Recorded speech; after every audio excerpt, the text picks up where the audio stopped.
Graças ao Senhor, estamos juntos mais uma noite.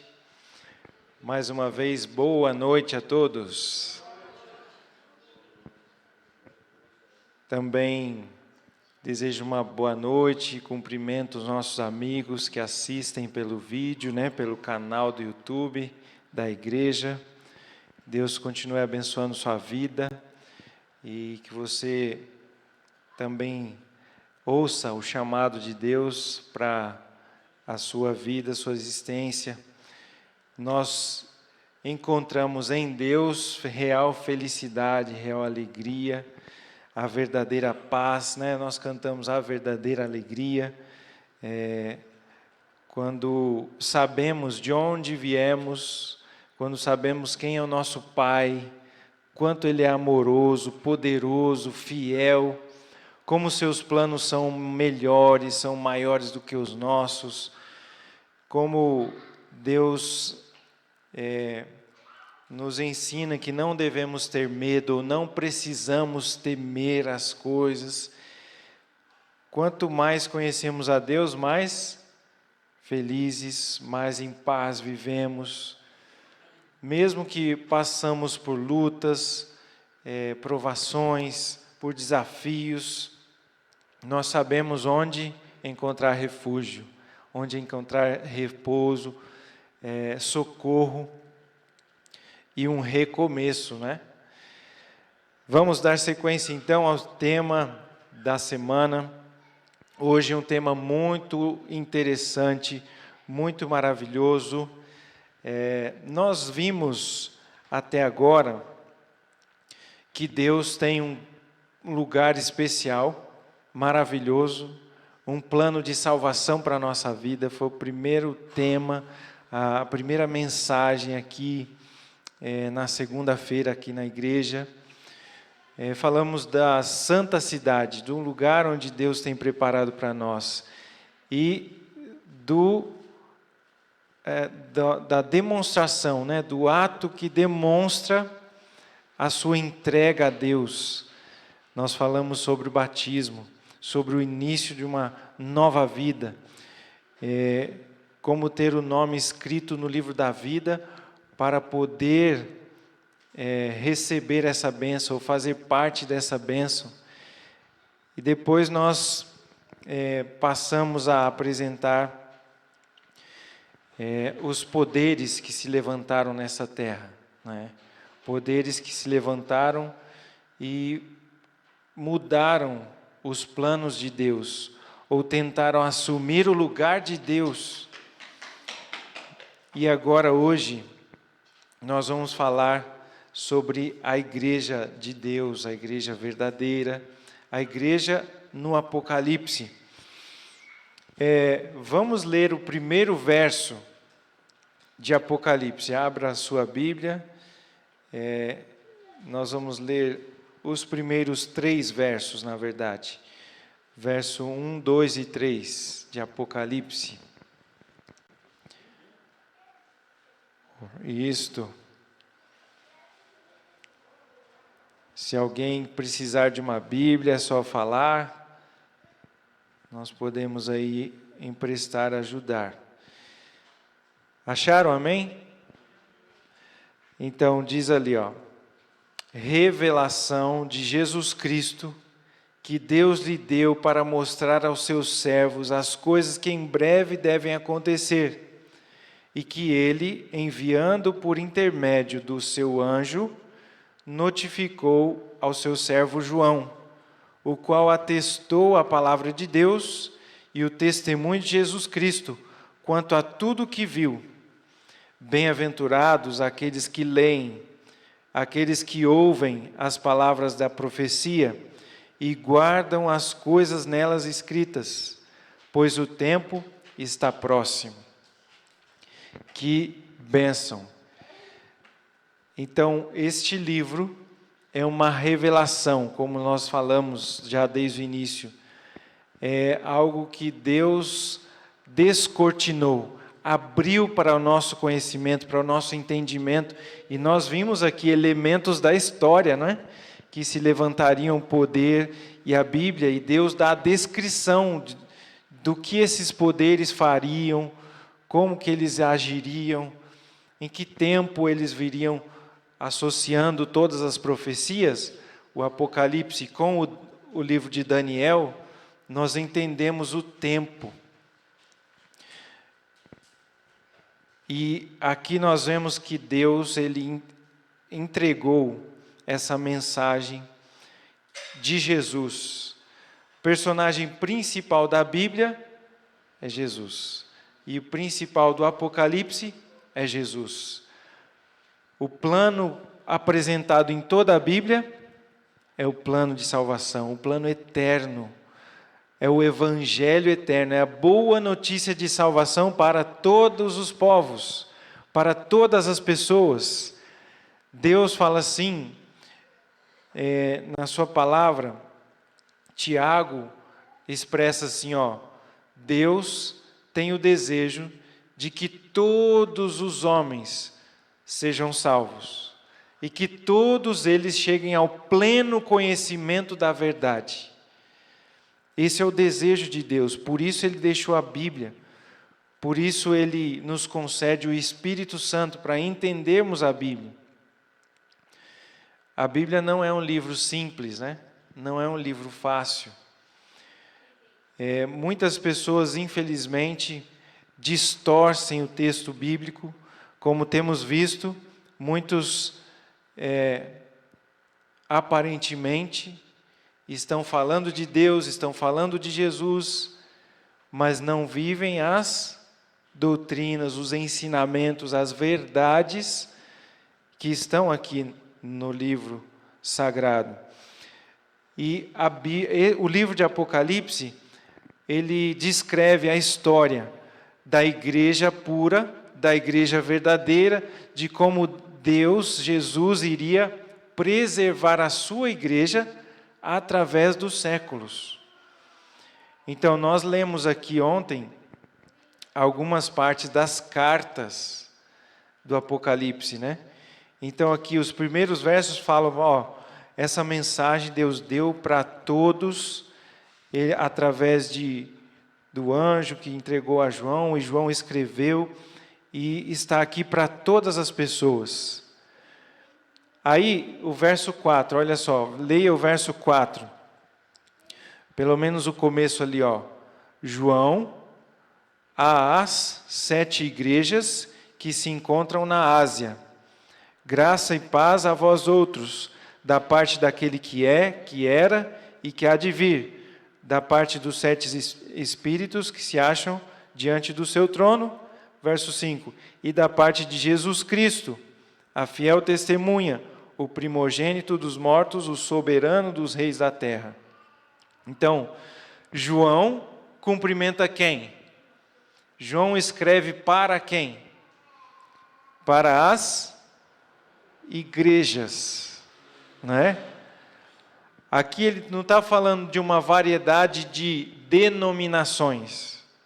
Ele está falando para as igrejas fiéis cristãs daquele tempo. Só que a palavra de Deus, ela é perfeita, ela é profunda, ela é muito ampla.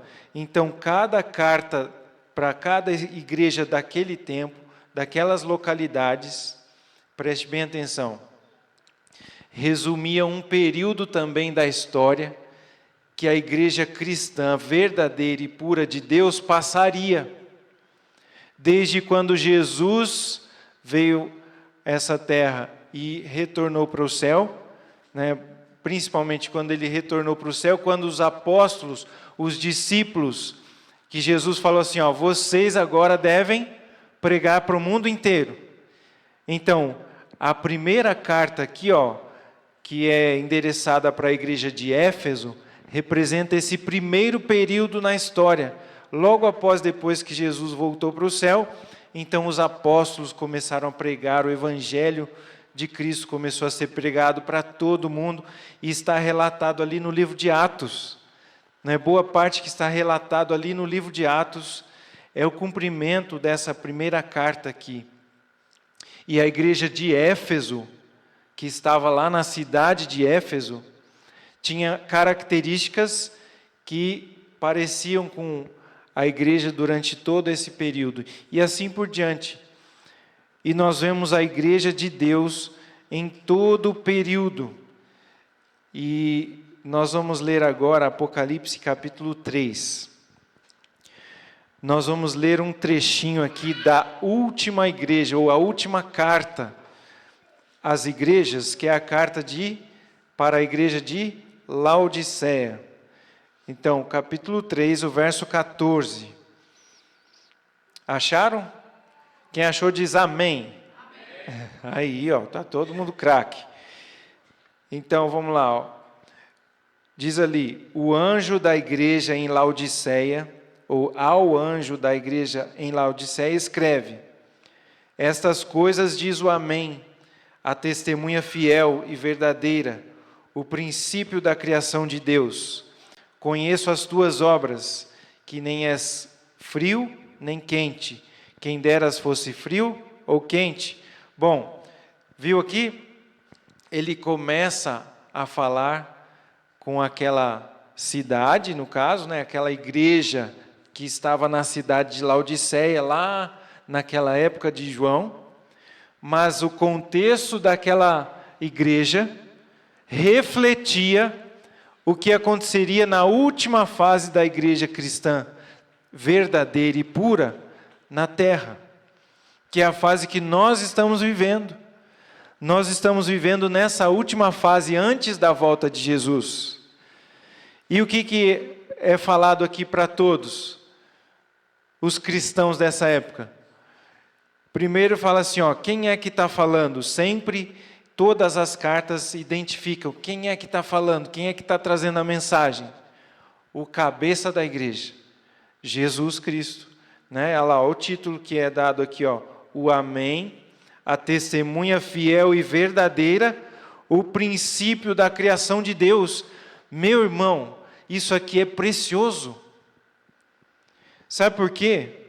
Porque nesse tempo, antes de Jesus voltar, tem inclusive igrejas, tem pessoas falando e usando o nome de Jesus, mas não tendo a Jesus como Deus, como Senhor, como a fiel testemunha, adulterando a palavra de Deus,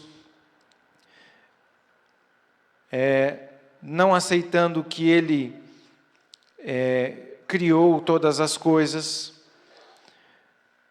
Ele é fiel, Ele é verdadeiro, então a palavra dEle é verdadeira.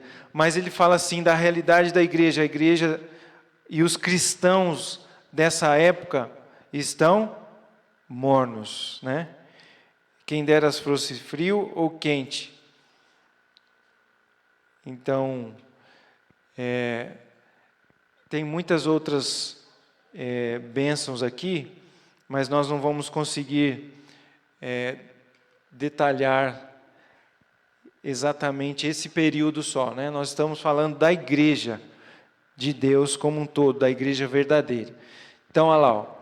Deus levantou a sua igreja para cumprir a missão e levar salvação às pessoas que aceitam a Jesus como Senhor das suas vidas.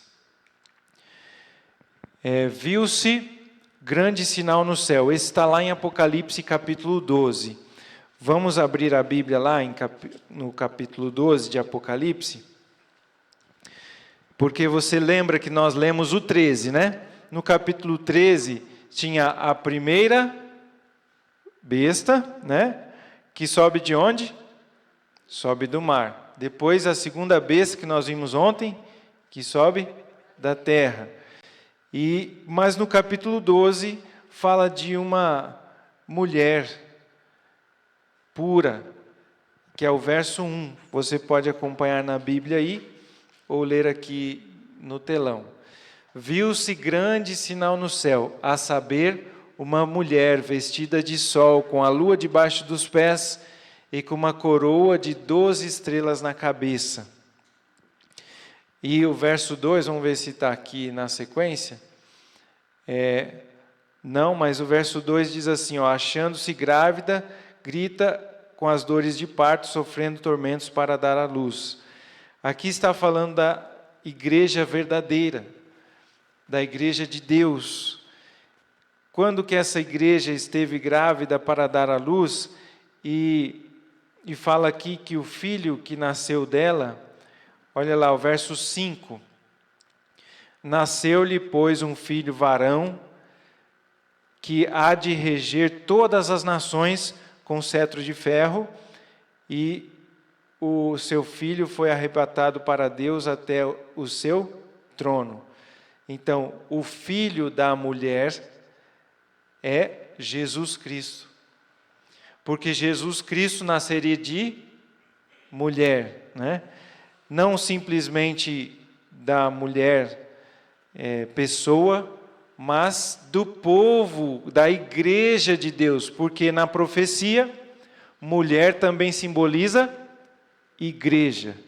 Então, da descendência fiel dos filhos de Deus, que são pecadores, mas são pecadores arrependidos e fiéis, veio Jesus, né?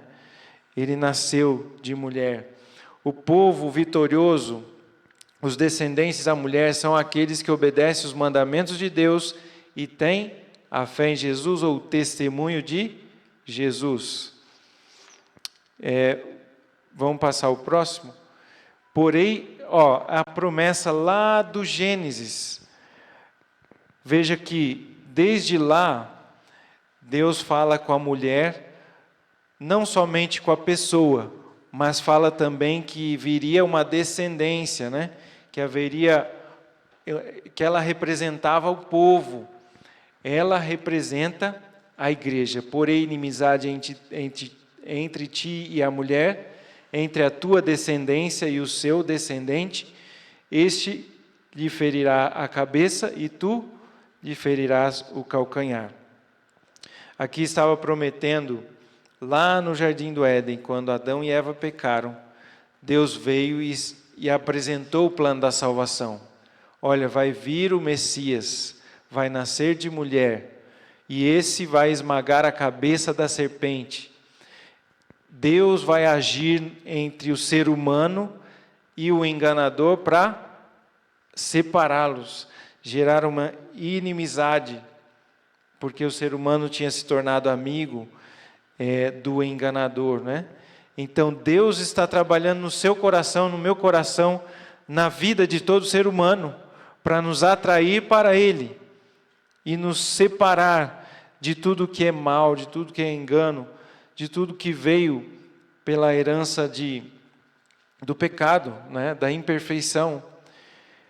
Olha lá, o verso que lemos, a mulher achando-se grávida para dar à luz, e já entendemos que o filho é Jesus. Olha lá, que verso lindo, profetizando a vinda e o nascimento e o governo de Jesus, o plano dele. Vamos ler juntos? Atenção, 3 porque um menino nos nasceu, um filho se nos deu, o governo está sobre os seus ombros, e o seu nome será Maravilhoso Conselheiro, Deus Forte, Pai da Eternidade, Príncipe da Paz. Esse é o nosso Senhor Jesus, que coisa linda. Ele é tudo isso. Viu-se também outro sinal no céu, e eis um dragão grande, vermelho, com 7 cabeças e 10 chifres, e nas cabeças 7 diademas. E o dragão se deteve em frente da mulher, que estava para dar à luz, a fim de lhe devorar o filho que nascesse. Então, isso Satanás fez ou não? Tentou matar Jesus quando ele era novinho. Quando Jesus nasceu, o governador Herodes, ele ficou sabendo que tinha nascido um rei, tinha nascido um prometido nas profecias do povo judeu, e ele falou assim: onde nasceu? Eu quero ir lá visitar. Mas ele não sabia quem era a criança, e ele baixou um decreto para matar todas as crianças, todos os meninos. de 2 anos para baixo. E para tentar atingir Jesus, este Messias prometido, mas Deus já tinha preservado. Então, a Bíblia, ela conta a história do grande conflito e a guerra que envolve também a igreja. Então, veja só, o dragão, o inimigo de Deus, ele batalha contra Deus e contra os filhos de Deus, contra a igreja de Deus. Vamos lá. O diabo trabalha hoje para destruir nossos filhos, nossa família e nossa vida. Ali tem representada a mulher pura, não é? Que estava vestida de sol. Sol representa também a Jesus. Jesus é o sol da justiça. O seu rosto brilha como o sol. Ele é a luz que vai brilhar por toda a eternidade. No céu não vai precisar de luz do sol, só da luz de Jesus e de Deus. Deus o Pai, Deus o Filho, enfim. Foi arrebatado para Deus até ao seu trono. Falando do filho que nasceu, é o verso 5 que nós já lemos, é o finalzinho ali do verso 5. Olha só a perseguição do inimigo para com a igreja, a mulher, a fuga para o deserto. O diabo não desistiu de seu plano de destruir a igreja de Deus. A maior sagacidade do inimigo foi o quê? Que nós já vimos: levantar falsos poderes, falsos evangelhos. A maior estratégia dele é enganar e tentar manter as pessoas presas no engano. Mas, contra aqueles que perseveram nos mandamentos de Deus, ele persegue, ele guerreia, ele tenta, ele provoca, ele tenta atingir de todas as maneiras. Se você já viveu esse contexto, você vai entender. Quando você começa a buscar mais a Deus, quando você começa a orar mais, quando você começa a ler a palavra de Deus, quando você quer vir mais à igreja, quando você principalmente quer entregar a sua vida a Jesus através do batismo, começam a aparecer muitas lutas, muitas provações. Isso, infelizmente, acontece. E muito depois também, o cristão que entrega a vida a Jesus, que quer viver guardando os mandamentos de Deus e tendo testemunho de Jesus, sofre provações, perseguições. O inimigo tenta, de qualquer forma, atingir. Mas quem nos preserva? Quem nos guarda? Quem é a nossa segurança? Exatamente. Vamos lá. A mulher, porém, fugiu para o deserto, onde Deus havia preparado lugar para que nele a sustentasse durante 1260 dias, né? Dias que na profecia, mas se tornam anos literais, né, no cumprimento da história, que é aquele período que a gente já viu, né, de escuridão, de perseguição contra a igreja de Deus. Mas Deus preparou um lugar. Só que esse lugar era no deserto, escondido. Os cristãos tiveram que morar nas cavernas, fugir para os montes, se esconder. Não podia ser lida a palavra de Deus. Eram copiadas a Bíblia e guardada dentro da roupa, escondida. Não podia pregar as verdades de Deus, porque apenas as tradições, as leis que colocaram, que a igreja dominante colocou, é que deveriam ser seguidas, né? Bom, o que provocou essa perseguição foi a obediência que a Igreja de Deus tinha à Bíblia. Exatamente isso que a gente falou, né? 1260 anos durou essa perseguição. Olha lá, esse tempo ele é citado em vários momentos ali no Apocalipse, no capítulo 11. Esse mesmo período, ele é referido também como 42 meses, né? Que dá o mesmo tempo de 1260 dias. E em Daniel também aparece algumas vezes ali um tempo, tempos e metade de um tempo, né? Ou seja, 3 tempos e meio, que equivale a 3 anos e meio, que corresponde a 42 meses, que equivale também a 1260 dias. Uma perseguição religiosa que começou no ano de 538, com o edito do imperador de Roma Oriental, Justiniano. Então, um edito de perseguição religiosa,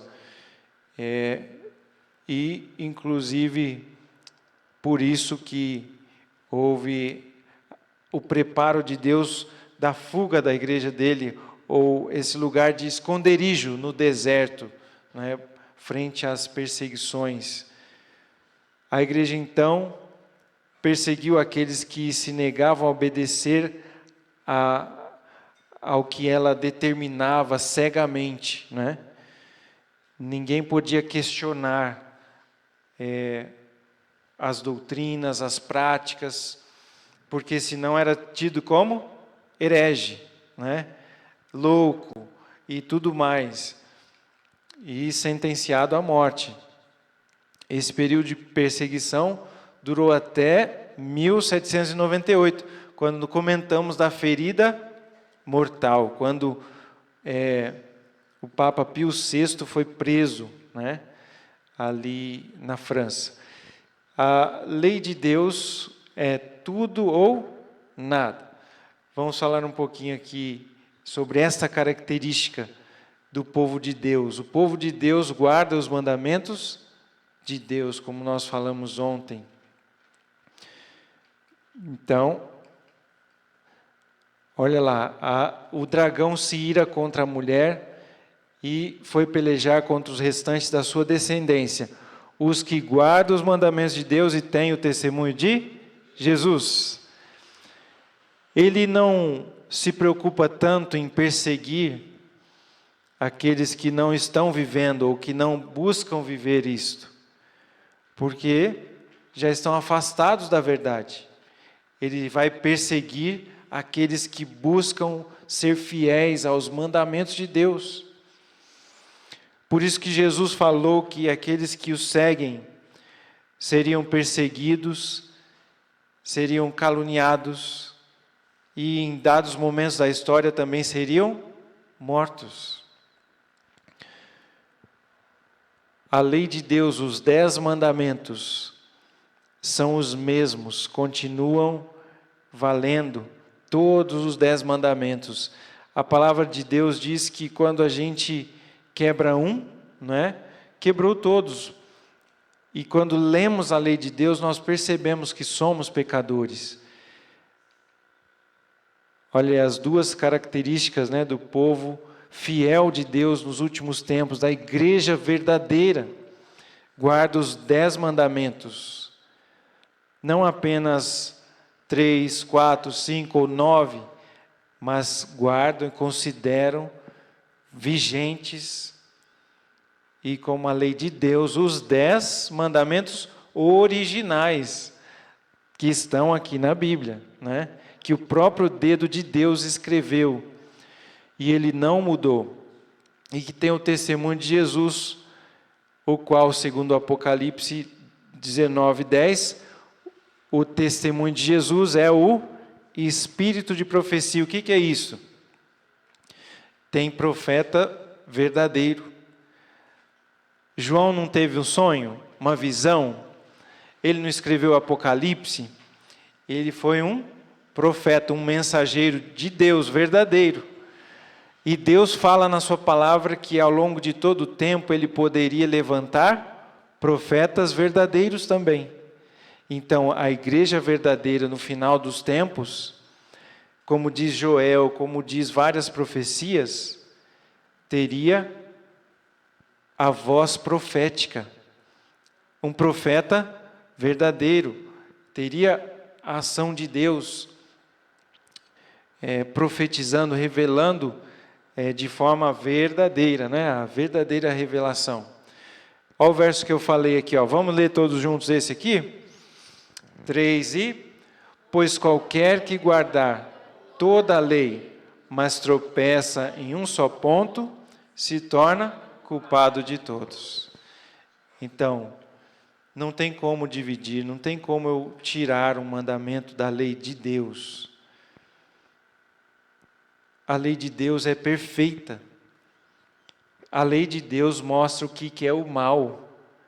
Desde a eternidade, Deus mostra o que é o mal através da sua lei, da sua palavra. Olha, não mintam, não roubem, não cobicem, não tenham outros deuses, não tome o meu nome em vão, não adore nada, nenhuma criatura, nada que eu criei, nem crie bonecos, estátuas, para adorar, prestar culto, prestem culto somente a mim. E também está ali na lei de Deus, honra teu pai e tua mãe, não adulterarás. E está o mandamento que vimos ontem, lembra-te do dia do sábado, para o santificar. Esses são os mandamentos de Deus, que o povo de Deus, que a igreja de Deus, ao decorrer de toda a história, a igreja pura e verdadeira, deve guardar. Jesus Cristo é o cabeça desta igreja. Deus é o Senhor. Ele estabeleceu. Não é por vontade, não é por conveniência. Jesus nunca chamou os pecadores por conveniência. Simplesmente assim, vamos viver melhor, vamos ser mais prósperos, vamos caminhar para a eternidade. O chamado principal de Jesus é qual? Arrependei-vos. Arrependam-se do quê? Do pecado. Como que eu vou saber o que é pecado? Através da lei de Deus. Não tem como eu saber o que é pecado se não tiver uma lei de Deus, não é a lei dos homens. Deus que estabeleceu o que é pecado. E Jesus veio nos salvar do pecado e da condenação do pecado. Quando Jesus esteve aqui, declarou no seu sermão do monte que não veio à terra para abolir ou invalidar ou revogar a lei, nem sequer alterar qualquer detalhe da lei de Deus. As leis de Deus são perfeitas, e principalmente a lei dos 10 mandamentos, que é a lei moral. Por que é moral? Porque mostra o que é o bem e o que é o mal. Amém? Glória a Deus. Verdades restauradas pós-deserto. Isso aqui vai chegar no ponto que eu falei ontem. Lembra que esses falsos poderes que se levantaram, jogaram a verdade de Deus por terra. Mas Deus foi inspirando, foi levantando pessoas para resgatar a verdadeira compreensão bíblica. E isso acontece principalmente depois desse período de perseguição e de escuridão. A igreja de Deus trabalha para reparar as verdades divinas para a humanidade. Restaurar, pregar novamente, pregar o evangelho puro e verdadeiro. Olha lá, Apocalipse 12, verso 11, nós já lemos, né? Algumas vezes aqui, esse verso é lindo. Vamos ler juntos? Estamos já caminhando para o final, hein? 3 e... Eles, pois, o venceram por causa do sangue do Cordeiro e por causa da palavra do testemunho que deram, e mesmo em face da morte, não amaram a própria vida. Veja que profundidade esse verso e essa mensagem. Jesus chama os filhos, chama os pecadores ao arrependimento. Jesus falou claramente, olha o verso que Jesus falou: quem amar a sua própria vida, vai perder. Quem se apegar à sua própria vida, perderá. Mas quem perder a sua vida, por amor de mim, por amor do meu evangelho, vai ganhar, vai achar a verdadeira vida, a vida eterna. Então, meu irmão, minha irmã, meu amigo, minha amiga, não tenha medo de abandonar as coisas deste mundo, de abandonar a falsa doutrina, as falsas religiões, aquilo que está contaminado de enganos. O chamado de Jesus, ele é completo. Ele quer o seu coração por completo, a sua vida por completo. Você precisa abrir mão da sua vontade, porque a sua vontade é pecaminosa, é contaminada. Se for deixar pela nossa vontade ela é manchada por orgulho, sim ou não?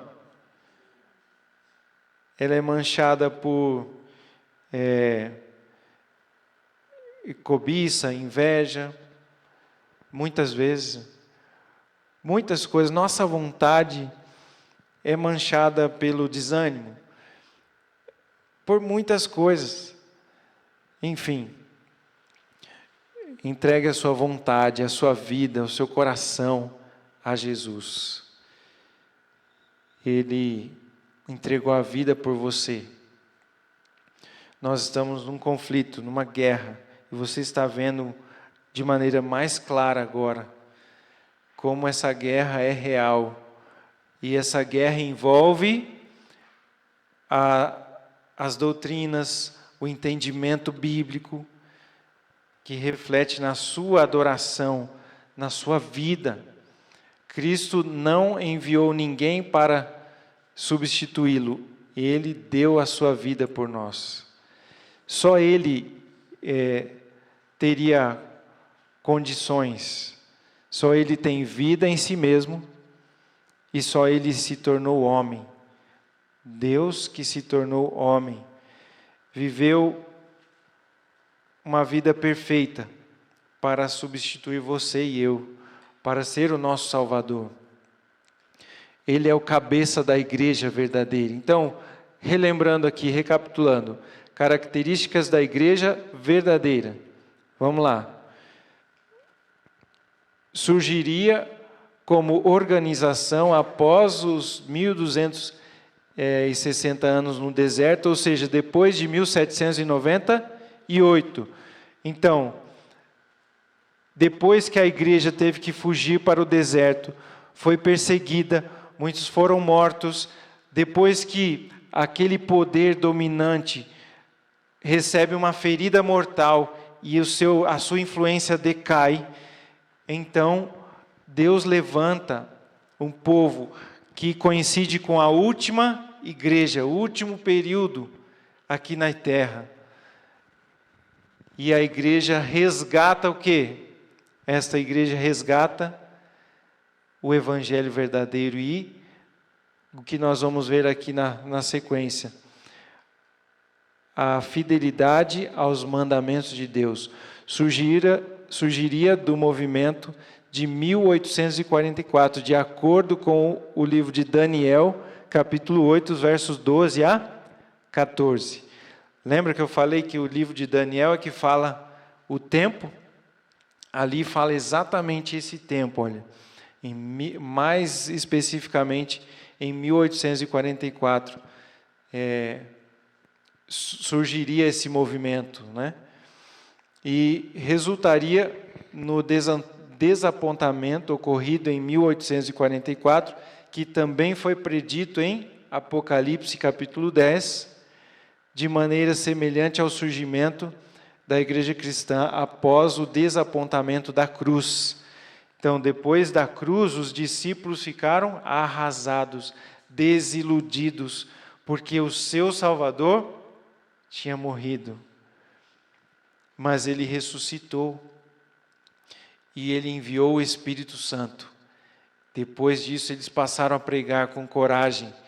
Mas ali, a igreja verdadeira e a igreja que Deus levantou, os mensageiros que Deus levantou para o fim dos tempos, também passariam por uma desilusão, não é? Mas o Espírito Santo de Deus os fortaleceu. Vamos lá. Características também. Preservaria as verdades apostólicas contidas na Bíblia, tendo a fé de Jesus, como está escrito no Apocalipse, e o testemunho de Jesus e o espírito da profecia, como falamos. E guardaria os 10 mandamentos de Deus, inclusive o 4º mandamento sobre o sábado, conforme está em toda a palavra de Deus. Teria o espírito de profecia, que está ligado ali ao ponto 4. A fé de Jesus, ou o testemunho de Jesus, que significa o espírito da profecia. Tem mais características, ó. Esta igreja proclamaria quais mensagens? Ou este povo que Deus levantou proclama principalmente quais mensagens? As 3 mensagens angélicas do tempo do fim, que nós lemos ali, ó, o capítulo 14, verso 6, adore a Deus, temei a Deus e dai-lhe glória, porque é chegada a hora do seu juízo, e adorai aquele que fez o céu, a terra, o mar. Não adorem a besta, ou não se renda aos poderes da Babilônia e tudo mais, né? Seria um movimento mundial, levantando ou levando a mensagem a toda a nação, tribo, língua e povo, de acordo com o Apocalipse. Então, a igreja verdadeira, ela não ficaria num só lugar, num só país, ela surge e ela tem essa missão de levar o evangelho ao mundo inteiro. Então, a igreja verdadeira, ela se torna uma igreja mundial, no mundo inteiro. Ela prega o evangelho. Ensinaria que a salvação é alcançada unicamente pela fé em Cristo Jesus, pregando o evangelho eterno. É o mesmo evangelho, é a mesma mensagem de salvação ao longo de toda a Bíblia. E esta igreja pregaria e prega, e estamos pregando, né, este evangelho eterno. Louvado seja Deus. De Jesus, ele diz assim, ó, eu tenho ovelhas espalhadas em outros apriscos, a mim me convém conduzi-las, elas ouvirão a minha voz, então haverá um rebanho e um pastor. Jesus está chamando as suas ovelhas de todos os rebanhos, de todas as confissões religiosas, mas está chamando a quê? Ao arrependimento, a uma vida real de adoração, a uma adoração verdadeira como Ele ensina. Você deseja adorar como Ele ensina? Ouvindo essas coisas, compungiu-se-lhes o coração e perguntaram a Pedro e aos demais apóstolos, que faremos, irmãos? Respondeu-lhes, arrependei-vos e cada um de vocês sejam batizados em nome de Jesus Cristo, para a remissão dos seus pecados, e vocês vão receber o dom do Espírito Santo. Que bênção! Você quer aceitar o chamado de Jesus que a gente fez ontem? Falou assim, ó, saiam da confusão, da mentira, do engano. E hoje o convite, você quer fazer parte do povo de Deus, dos mensageiros de Jesus, daqueles que estão dispostos a abrir mão da sua vida, da sua das suas paixões contaminadas, mas a abraçar os mandamentos de Deus. Glória a Deus. Amém. Louvado seja Deus por isso. Jesus entregou-se por você. E agora? O que você deve fazer? Se entregar a Ele. Se entregar a Ele. Que bênção. No final dessa semana, daqui a 2 dias, nós vamos ter um culto muito especial, nesse sábado. E muitos dos irmãos que aqui estão, dos amigos que aqui estão, viverão esse momento, que foi lido aqui, o batismo, nascer de novo. Não deixe passar essa oportunidade. Venha a Jesus e faça parte deste povo, faça parte desses que ouvem. Qual foi a reação ali? Pedro pregou e as multidões ouviram a verdade, o evangelho verdadeiro, e falaram assim: e o que nós devemos fazer então? Ele falou: arrependam-se e cada um de vocês seja batizado, para o perdão dos seus pecados. Porque agora você entende que a lei de Deus é verdadeira. E você entende o que é o pecado. E você entende que só existe um meio de salvação: a graça de Jesus. Você não consegue se tornar perfeito e voltar à condição que Adão e Eva tinham lá atrás. É Jesus que faz isso em você. Mas Ele só faz quando você se entrega. Simples. Louvado seja Deus, porque você deseja viver esta realidade. Eu quero terminar orando mais uma vez. E convido você a se colocar em pé, como todas as noites. Mas eu quero orar de modo especial por todos aqueles que estão se preparando e por todos aqueles que vão ser batizados, que desejam ser batizados. Eu queria que você viesse aqui mais pertinho, viesse aqui mais à frente, em nome de Jesus, para orarmos juntos. Venha junto, venha um amigo, venha um irmão junto, venha a mamãe junto, venham todos juntos, um traz o outro. Todos que desejam se preparar, que precisam, que querem aceitar Jesus como Salvador pessoal, que querem ser batizados. Louvado seja Deus, não é? Vamos orar mais pertinho aqui. Podem vir, em nome de Cristo. Que coisa linda, coisa maravilhosa, né? Que alegria, viu? Bênção demais. Vem aqui, garotão, ó. Que alegria, né? Vem cá. Parabéns, viu? Escolha sempre o lado de Jesus, tá bom? Escolha sempre a Jesus, fazer parte do povo de Cristo. Louvado seja Deus. Hoje houve salvação nesta casa. Todos os cultos há salvação, né? Mas de maneira especial vai haver festa no céu neste sábado, não é? Concretizando esse momento que nós estamos pregando. Vamos falar com Deus então? Deus eterno, Deus todo-poderoso, Deus criador do céu e da terra, Deus amoroso, o Deus que revela aquilo que para nós é impossível conhecermos. O Senhor revelou detalhes da história para chegar até nós.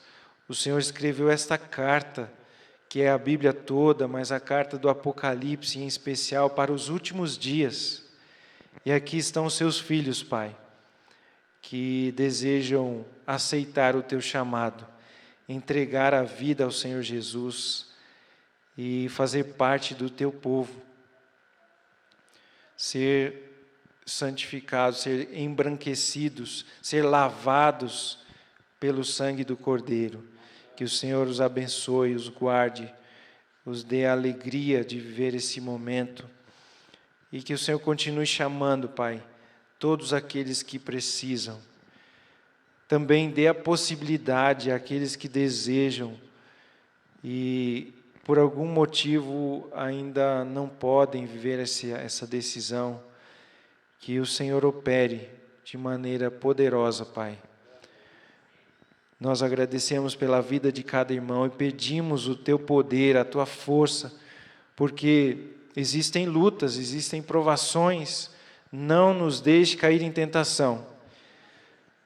Nos dê forças para permanecermos em pé, para perseverarmos na fidelidade ao Senhor, em guardarmos a Tua vontade, os Teus mandamentos, vivemos para a Tua glória.